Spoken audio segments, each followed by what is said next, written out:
ಓಂ ಶ್ರೀ ಗುರುಭ್ಯೋ ನಮಃ.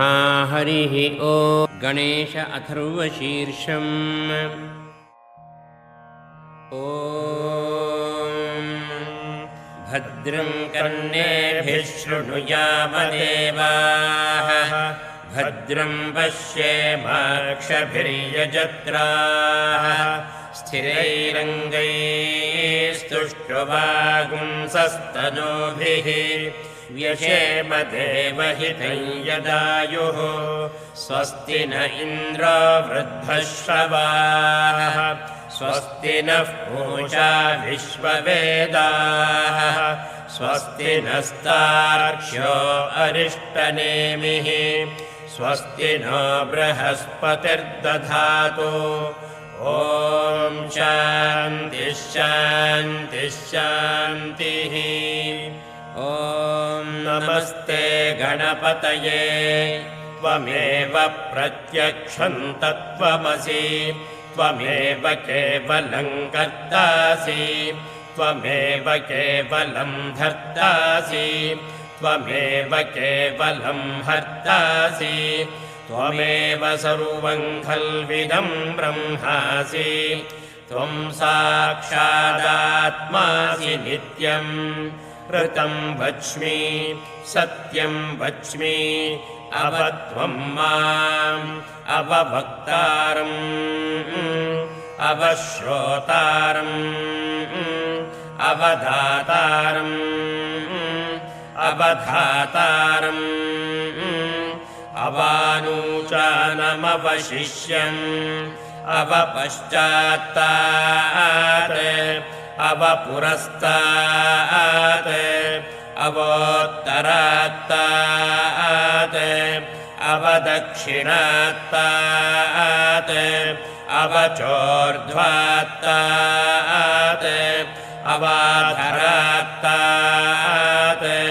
सर्वतो मां पाहि पाहि समन्तात्.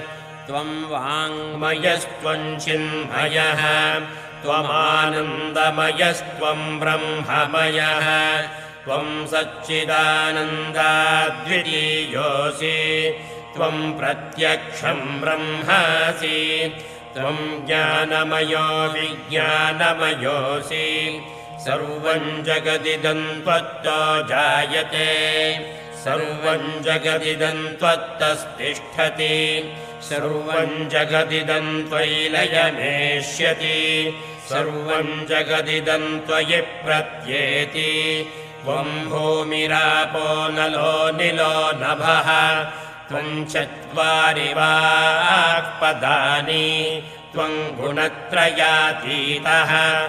त्वं देहत्रयातीतः. त्वं कालत्रयातीतः. त्वं मूलाधारे स्थितोऽसि नित्यं. त्वं शक्तित्रयात्मकः. त्वां योगिनो ध्यायन्ति नित्यं. त्वं ब्रह्मा त्वं विष्णुस्त्वं रुद्रस्त्वमिन्द्रस्त्वमग्निस्त्वं वायुस्त्वं सूर्यस्त्वं चन्द्रमास्त्वं ब्रह्म भूर्भुवः सुपरो. गणादिं पूर्वमुच्चार्य वर्णादिं तदनन्तरम्. अनुस्वारः परतरः अर्धेन्दुलसितं. तारेण ऋद्धम् एतत्तव मनुस्वरूपम्. गकारः पूर्वरूपम्. अकारो मध्यमरूपम्. अनुस्वारश्चान्त्यरूपम्. बिन्दुरुत्तररूपम्. नादः सन्धानम्. सगुंहिता सन्धिः. सैषा गणेशविद्या. गणकऋषिः निसृद्गायत्री छन्दः. श्रीमहागणपतिर्देवता.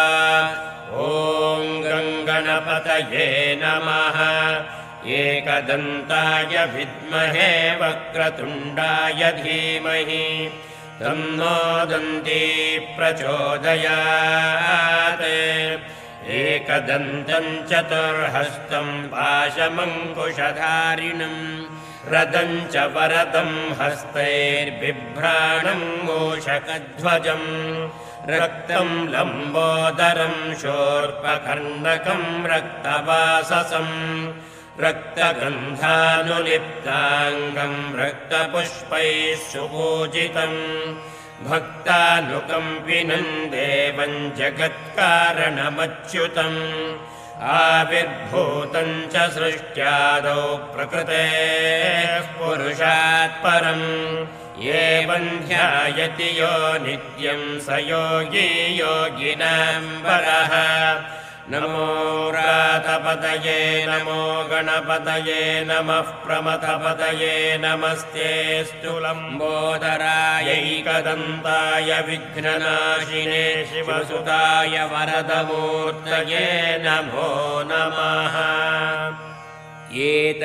एतदथर्वशीर्षं योधीते स ब्रह्मभूयाय कल्पते स सर्वविघ्नैर्न बाध्यते स सर्वत्र सुखमेधते स पञ्चमहापापात्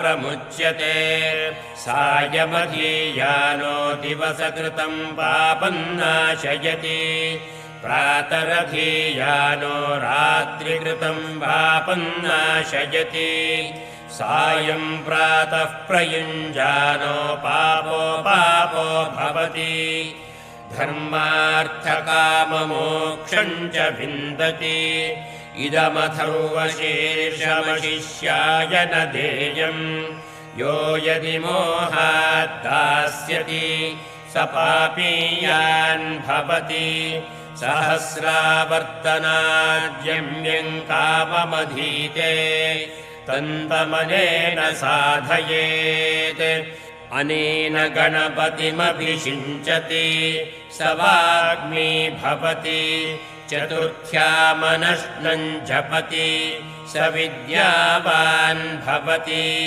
इत्यथर्वणवाक्यम् ब्रह्माद्यावरणं विद्यात् न बिभेति कदाचनेति यो दूर्वाङ्कुरैर्यजति स वैश्रवणोपमो भवति यो लाजैर्यजति स यशोवान् भवति स मेधावान् भवति यो मोदकसहस्रेण यजति स वाञ्छितफलमवाप्नोति यः साध्यसमिद्भिर्यजति स सर्वं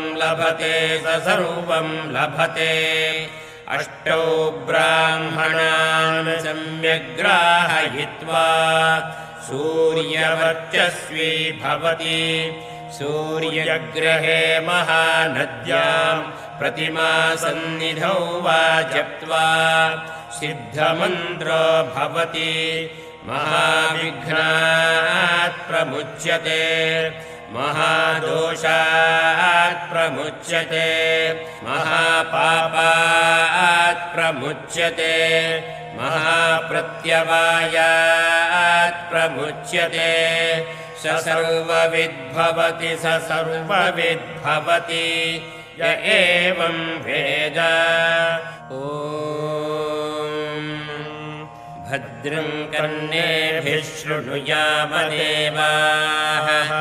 भद्रं पश्येमाक्षभिर्यजत्राः स्थिरैरङ्गैस्तुष्ट्वागुंसस्तनूभिः व्यशेम देवहितं यदायुः स्वस्ति न इन्द्रो वृद्धश्रवाः स्वस्ति नः पूषा विश्ववेदाः स्वस्ति नस्तार्क्ष्यो अरिष्टनेमिः स्वस्ति नो बृहस्पतिर्दधातु ॐ शान्तिः शान्तिः शान्तिः हरिः ॐ